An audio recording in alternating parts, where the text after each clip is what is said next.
Well, last night we saw the kind of drop pass slash, missed throw of the Gardner Minshew situation ending the Colts season. Now a different AFC South team ending their season due to a missed opportunity here. This is Calvin Ridley running a deep shot against quarters coverage, which typically you look at this and say, well, obviously Tennessee should be all over this, right? They have two players in the area. Well, it's, again, something I brought this up, use this analogy a ton of times, but it's kind of like the bystander effect, right? Where they've done studies on it, and if, one person sees a crime happen, they typically report it to the police. But if a crime happens in a crowd of people, well, every individual person is less likely to call the police because they assume somebody else will. Sometimes that happens in quarters coverage. Watch as when Lawrence takes the snap, really just no one picks up Calvin Ridley. Lawrence notices this. He's a little bit under pressure, but nothing massively. And Ridley is, he's open for a touchdown. This is a touchdown if he is able to be, hit in stride here.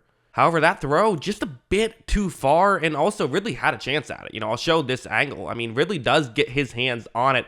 Definitely kind of has to lunge out to try and make that play happen. I do kind of wonder if he could have dove for it, maybe. But it's also a bit too far. And, Lawrence, he did miss throws in this game. He did. And this was obviously a huge one, as they would have still been down 8 points, and there were still just under 2 minutes left. So, they would have been down 2 points because they would have gotten the, 6 points, would have had to go for 2.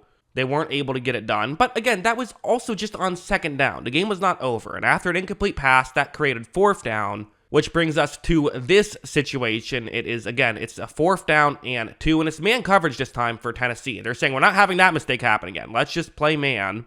As you see, Lawrence takes the snap. He is going to look over, and again, he has Evan Ingram. It's not wide open. Like, watching this play live, I wasn't sure if this was going to be complete or not. But one thing I should mention before we, play it and see what happens is Ingram has already cut. So there's no miscommunication here. Lawrence knows where Ingram is going. And again, he missed the throw. And sometimes that's what football comes down to, right? Sometimes it's just, do you make a couple throws or do you miss a couple of throws? Here, Lawrence didn't do it, and now those are the throws he's going to be thinking about all offseason as his season and the Jaguars season is over.